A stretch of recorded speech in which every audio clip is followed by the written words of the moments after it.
All right, so this is a hopefully quick demo on dialogue editing and recording. Well, not so much recording, it's already been recorded, but just kind of a basic workflow to work through long pieces of dialogue. You can see this is a project that I'm currently working on, and we did a voiceover session where we're doing some narration and some storytelling just with two different readers. And this first chunk I already did, and the second chunk I haven't. And I'll do a bit of it for you. I don't know how long it'll take, so if it makes the video too much longer, I'll do at least a good chunk of it and demonstrate. But here's two readers.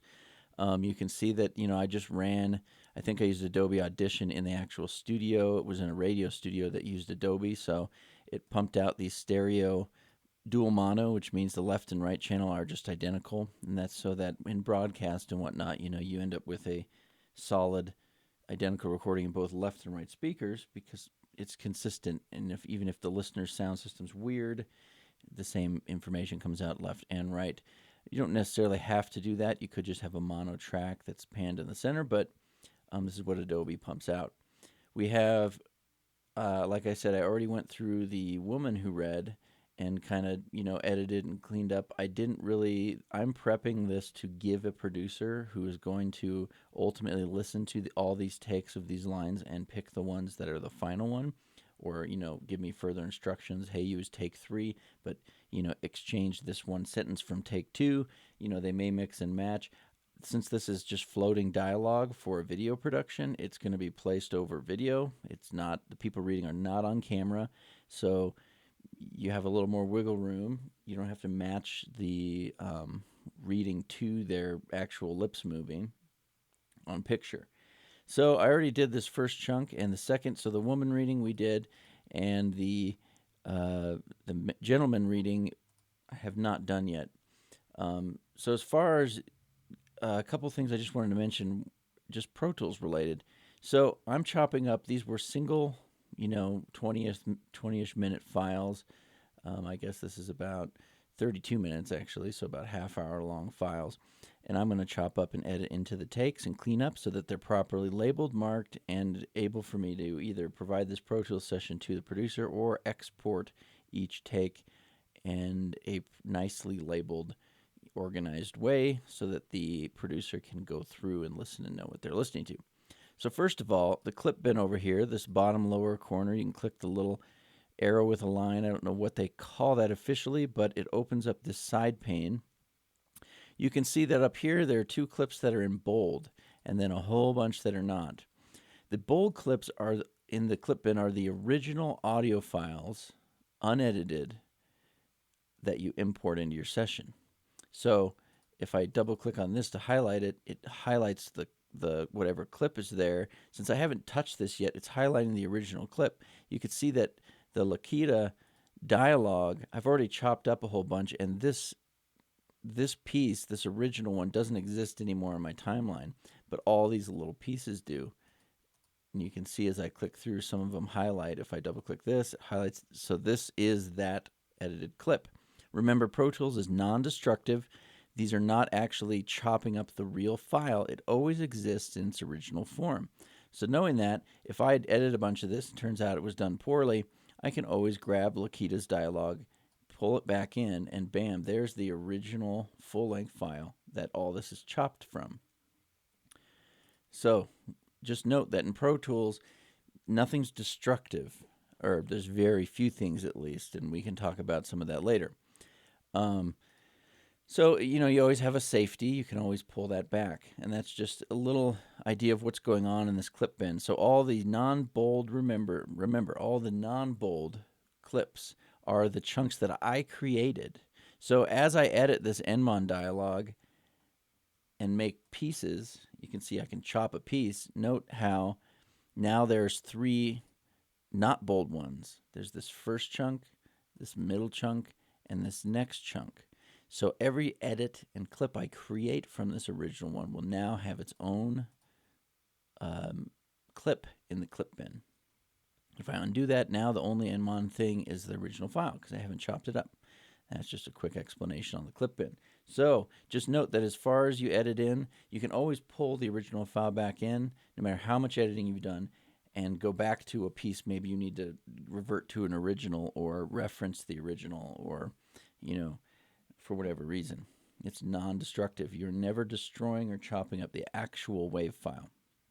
As a matter of fact, if I look at the audio files bin, I have the left-right of the Lakita, which is the one file. I have the left-right of the Enmon dialog, which is the left and right of this file. No matter how many times I chopped up that file, it never actually chops up the WAV files. It's just referencing these WAV files. So I'm safe. There'll never be this magnitude of new files being created for every clip I make. I mean, you can manually or tell it to do that, create a new WAV file for every clip, but for the most part, we don't care. It's just referencing these original files. This chunk is just referencing that piece of that original file. All right, hopefully that makes sense. So as far as this goes, I imported the two clips. I spaced them out so that they don't overlap and play over each other. And then I went through and I actually chopped out all the takes of the different readings of Lakita. I put markers, and we'll go through the motions with Enmon's dialogue. And then now I could go in there, you see, and say, oh, well, here's reading number 2, take 1, reading number 2, take 2, take 3, take 4. You can double click on the marker if you want to see if there's notes. You can add comments, like if you changed a microphone or added a pop filter, which I did do. I adjusted some things throughout this, so there's a couple of these that say, like, change pop filter out, blah, blah, blah. Just notes in case the producer or you need to remember what went on during the session, and if something affected the recording, so that you can say, why is that recording different suddenly? Why is the dialogue midway through have a different sound? Well, maybe you adjusted the preamp. You need to note that. And this is all just about being organized, professional, and basically just uber note-taking. It always helps. It never hurts. You can arguably never take too many notes, and you'll never know. You'll be surprised about what you'll come back to and be like, I'm so thankful I took notes on that. You could even note, like, somewhere in here, I think I used a Neumann BCM 104, which is a broadcast condenser mic. Or I think it was the 704, which is the dynamic version, if I got that number right. I might be wrong. It's a BCM 7 something. I believe 704. You could note, and I used a Grace, preamp. I don't remember the model, but I'll still put what notes I do. And that's going to be obviously a very good sounding dialogue. These are professional singers / narrators. So anyways, moving on. So that's the kind of the project overview. I have the two chunks. They're labeled. I didn't really, you could relabel these tracks. They're kind of labeled Lakita dialogue, Enmon dialogue. It's up to you. I know what's going on, and so would the producer. So let's get into the nitty-gritty here, and we'll go through the first couple lines and just chop them up, add a marker, and kind of change the spacing a little bit. And we'll talk about some concepts. So I have a little list here to make sure I don't forget anything. So as far as we're concerned, you have to start listening. So we'll play. All right. If you want to, when you're ready, pick something that's like 10, 15 seconds. Large-scale conversion of enslaved men and women. All right. So if I remember, the emancipation. This is all microphone checking. I just want to do. We as a people will get to the promised. So that was a bunch of, him talking quieter, louder. You are rolling. I believe they vocally slated each one, so you'll see they'll say, reading number 1, take 1, or they'll say the first line of the reading. As late as 1800. One sec, I'm going to boost this up a little bit. As late as 1800, take 1. So I don't need any of this sound check stuff, so I'm going to just trim the beginning. I just basically went boop, and right already. As late as 1800, take 1. So what I'm going to do is tab, when tab to transient is off, tab actually moves from beginnings and ends of clips automatically. So I'm going to tab right to the beginning and hit the enter key on the numpad, which is Pro Tools hotkey for creating marker. And one second, let me listen one more time. As late as 1800, take 1. As late as 1800, take 1. So I'm just going to name and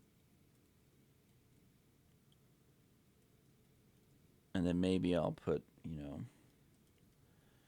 his name down here. I'm just going to use the marker name as the same way he slated it vocally. Hit OK. You can see this marker was created. I can grab it and actually move it around and put it at the beginning of the clip. Now if I click on that, it'll pop my playhead to that. As late as 1800, take 1. So this might be a little bit of gap. It might not be bad. Actually, it doesn't matter, but I'm going to show you really quick, a really quick way of editing space out of a single track. Dialogue is basically one giant long single track. And since this is just editing and cleanup and, piecing together the production, what happens, this isn't the final product, but I just might want to change the spacing. So up here in the upper left, we have our shuffle, spot, slip, and grid edit modes, the F1 through 4 keys. Should I go through them?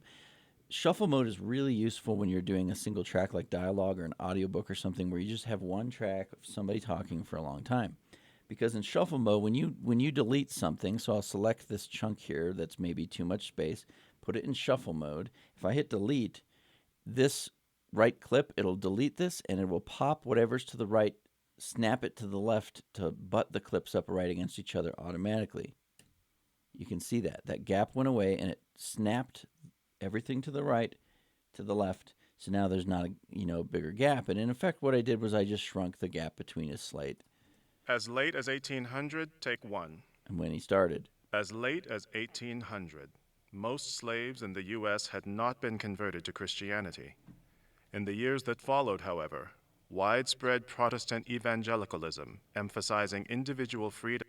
And in this case, since I'm just cleaning it up to present it to the producer, I don't have to quality check yet because that's what they would like to do. So I'll kind of find what the ending of this reading line is so that I can go a lot faster. Brought about the first enslaved men and women, while some planters became convinced plantation chapels out of genuine slave preachers might emphasize the need. My contacts are drying out.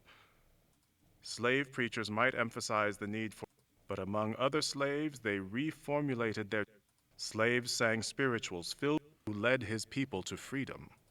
On Basically, occasion, I'm these looking for the songs next slate, which is encoding probably messages about obviously after a secret big gap. gatherings or carrying directions for his. Did you hear any weird noises in here? I'm hearing like some little. Here's clicks us and talking. stuff. So I obviously don't need this. So I'll put it back in shuffle mode, and I'm just going to chop here. And then once Did you hear I any find weird noises? As late as 1800, take 2. So there's the slate, and I'm just going to delete that. So I just deleted that little chunk of the middle because the producer doesn't care about our conversation necessarily. And again, this is non-destructive. I didn't really remove it. I can always find it again if they do want it. So I know now, right here, this is the As Late as 1800 Take 1. It has the vocal slate at the beginning. This will eventually, of course, be edited out, but I keep it in there so that we know what it is, and the producer knows what it is for the sake of speeding through this as a quality checking and listening to it. And then now I might come up here and As late as 1800, take 2.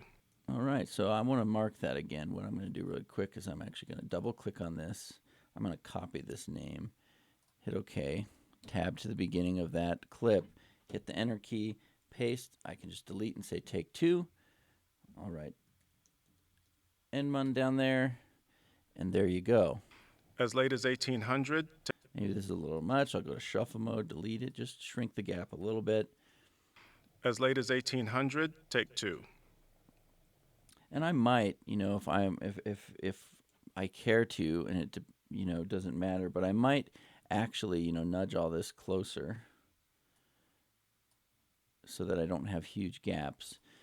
You can see when I did Lakita's here, I have all the reading 1 takes here, and then I left a bit of space, and then I have all the reading 2 takes here, and then I left a little bit of space, and then here's reading 3 and 4. I guess I didn't leave a gap as big there, but I kind of still visually kind of organized. Here's 5, and then here's all 6. So I kind of squeezed them into groups just so that I could very quickly visually kind of go through. So I might do that. I might move just to really quick go over the basics of markers, the enter key on the numpad is the create marker automatically where the cursor that you've clicked in the edit window is. You can name it, you can put comments, hit OK, it creates it. If you hit Command 5 on the numpad, it pops up the list of markers. They call them Pro Tools, they actually call them memory locations, and they're numbered. And one cool thing about this is that you can actually really quickly jump from marker to marker. So this first as late as 800 take one, you can see the last two markers I made are these ones, number 29 and 30. If I was up at 19 and I say, well, I want to go back to 29, on the numpad, you hit the period on the numpad, type the number, and then period again. So I need to go to 29. I hit period, 29, period. Bam. It jumps to 29. Period, 30, period. Period, 4, period. Period, 29 again, period. And you note that it jumps to that marker. So I'll go to period 30, period. That's back where I am. It's a quick way to jump around. If you have multiple screens, you might leave this open on another screen, and you can see the numbers. But you can jump from memory location to memory location. Another cool thing to do, which I've done, is in the Pro Tools preferences on display, you have this always display marker colors option. I like this because it helps me visually see. So notice how there's different colors between every marker, and it just kind of randomly picks a color for each one, but it helps you visually be able to see, the pieces of time, I guess, between the markers on the timeline. If I didn't have that, they're all just gray, and you can see them all, but it's harder I like it personally. I guess it's preferential, but I come in here and display colors. Now I can see it a little better what's going on. All right, it's a bit of markers. Had not been converted to Christianity. Let's go. Slaves sang spiritual gatherings or carrying direct. That one's great. Cool. Move to the next one. All right, so this is the end of that one. Let's see what.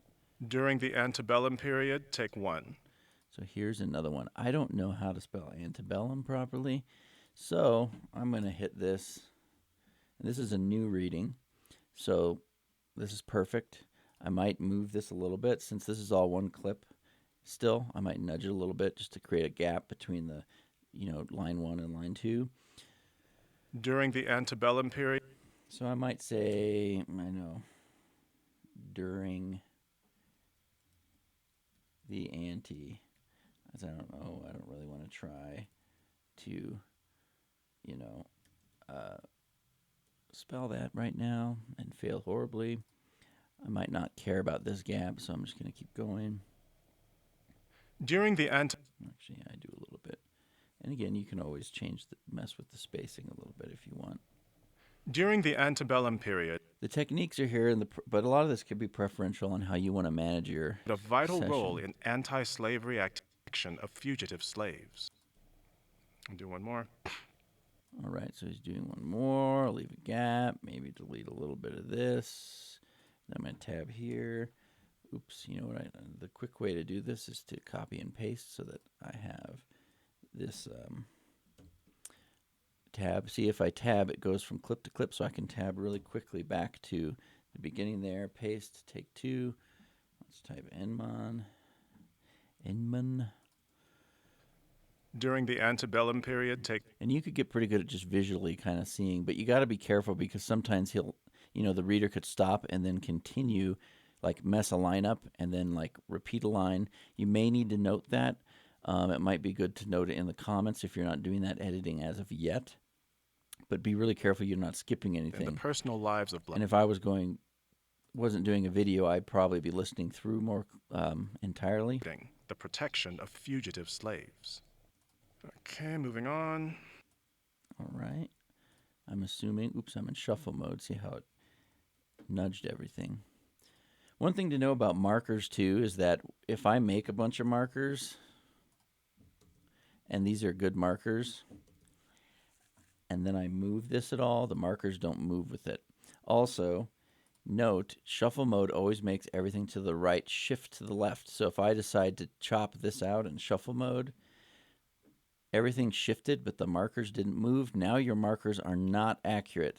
So just pay attention. When I did the previous reader, I actually went through and did all this without marking, and then I quickly went through and just listened to this first slate and added, nudged them around, organized them the way I wanted the clips, and then I just quickly tabbed through, listened to that slate, put a marker, listen to the slate, put a marker, and that way I didn't need to move anything after the fact. And I was putting the markers in after I'd done all that. Again, it's up to you on how you want to do it. Just be really careful because you could nudge things around and forget about it and then note later when you come back like, holy cow, everything's messed up, out of order, the markers are not accurate, things are not labeled right because you weren't paying attention, that you were moving things around unbeknownst to you. So, all right. The Emancipation Proclamation in 1863, take 1. The Emancipation. So I'll do a couple more and then we'll finish this up and I'll talk about whatever I have left to talk about. The, Eman- the Emancipation Proclamation in 1863. After the Civil War or Reconstruction, more than 90 So you can see he's repeating lines. Also, if you hold Option and click on a marker, see that little minus sign next to the mouse? You can actually delete markers really quick that way. However, So that sounds like the end. the Emancipation I don't need that. Oops, I'm in shuffle mode still. So I'm just gonna, trim this out. Emancipation Proclamation in 1863, take 2. The Emancipation. So let's see if we can find. Historic black colleges valuable to the African American community. However, am I not a man and. Well, we got to do some cutting and pasting. All right, so that was the end of that one. What dreams we have, take 1. So this is a new one. So now is when I might go, okay, this is all, he did 2 takes that ultimately will need to be edited, but I'm going to make them, put them near each other. I might now go back, tab in here, and type, what was this, Emancipation? I'll just name it Emancipation. Take 1, Enman. I will tab and copy that, hit enter. Then I'm going to tab to the beginning of this next clip. Just paste that, take 2. Let's write Inman. I just like writing their names and everything in there. And now I've got that done. Let's get rid of this one. And now I could move on to the next line, or whatever, and I don't have to mess with these anymore. I don't have to move them. The markers are there and they're set. And, you could make them cleaner, put them together, move them around however you want. That's up to you. But again, in this state and what I'm doing, the lines are going to be quality checked truly by another producer. So I'm just cleaning this up, making it organized and easy to sift through. All right. So eventually you can go through, and you'll have everything, edited and done, and there you go. One thing that's cool, the last thing I'll show you, when you record your dialogue, you might want to do it in one just big long chunk. Just leave it running if it sounds good. And what you do is you instruct the reader, instead of starting over at a whole new take, if they have to read like a minute-long thing, whenever they mess a line up, just have them stop and pause for a second or two so you have a nice visual gap in your track, and start the line over and keep reading forward from there. That way you don't have to have the reader continue to repeat sections like the beginning section of a reading over and over and over and over again until their voice is shot. So and they work forward slowly. So they read, they mess a line up, they stop and pause, they just start that last line they messed up over and move forward from there. And a good way why that's cool when you're editing, and this is the last thing I'll show you, is that you can actually piece together the correct reading really fast. So here, let's find, he repeated himself a few times in this. The Emancipation Proclamation in 1863, all U.S. slaves after the Civil War, with the protection of the 13 African Americans and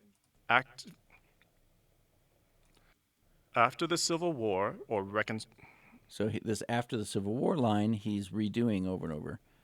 after the Civil War or Reconstruction, with the protection of the So let's say these two lines are bad. You just want to start this. You want to get rid of those. One of the cool things is you find the point at which that line would, clearly and and sound correct. African Americans enjoyed a period where they were allowed to vote, act after the Civil War or Reconstruction. So right after this line, and what you can do is go into shuffle mode, just grab this, delete it, and bam, it pops that line right over here.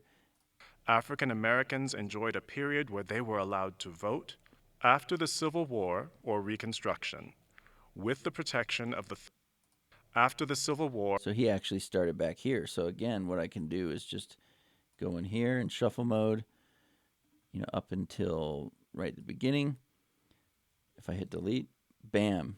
So I just deleted that whole section that he didn't want or we didn't want. All U.S. slaves wherever they were.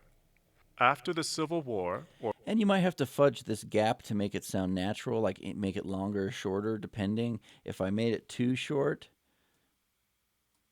it'll sound unnatural because I'll go from one line to the next. all U.S. slaves wherever they were. After the Civil War or Reconstruction. And you've all heard dialogue edited poorly that way, but just kind of listen through when you're doing this editing and make sure the pacing's correct to how the reader's reading it. And you can really quickly with shuffle mode be like, I don't need this line, or this line's being repeated right here, bam, and it perfectly pops it over. So you don't have to do any nudging back and forth too much, hopefully, and and manually spacing things. You still might have to kind of increase or decrease that gap there. So I guess lastly what I'll do is, let's say this is a little long. One thing you can do is use Pro Tools nudge function, which is the plus and minus keys on the number pad. And you can see up here the nudge value. So it's 1 second, I'm doing it in time, and you can change this to let's do 100 milliseconds. So now every time I hit plus, it moves it to the right, and minus, it moves it to the left. So I can actually, just really quick be like, wherever they were. After the Civil I want a little longer pause, so I'm going to hit plus and move it a little bit. wherever they were.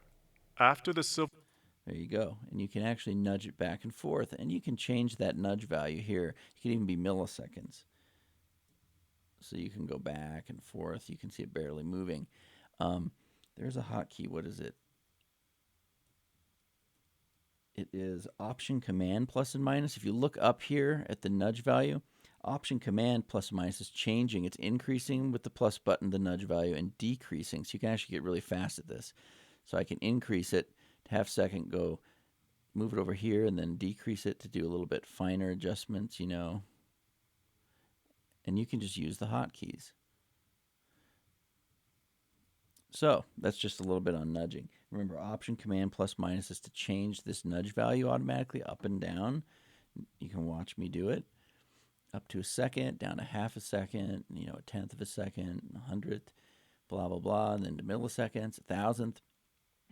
And just using plus and minus on the numpad is actually manually moving it by that increment back and forth. You can also, if you're in grid mode, do it by grid values, or bars and beats if it's music. But as far as this, we don't really care.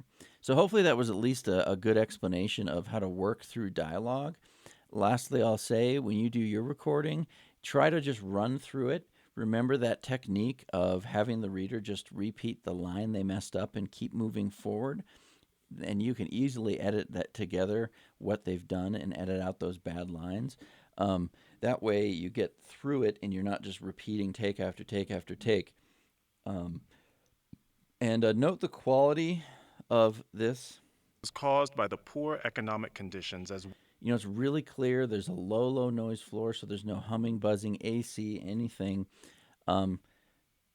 Try to get just really clear sounding dialogue. the Great Migration was the movement of 6 million African Americans out of the rural South. Especially if you're doing like a studio podcast where the podcaster's in a studio, or you're interviewing someone in a studio, try to make it sound like what you're doing. If you're interviewing someone on the street, cool, they're on the street. It can sound like they're on the street. If you're taking a phone interview, we all understand that a phone sounds like a phone. But try to play to how the experience really is, and try to strive for the highest quality you possibly can. So hopefully this was a good, somewhat good explanation. Hopefully it's not too long for you to sit through. I appreciate you sitting through it on just working through and editing dialogue, organizing it, and then eventually all these pieces, once you pick which take of whichever one or you want to use in the end, you can then quickly just come in and take it, put it in a real order, export it, do it in the same session, but you can collect the final takes and then move them around and nudge them and put them into the order and spacing and timing of your final production. So hopefully that was informative. And if you have questions, of course, you can ask me in class.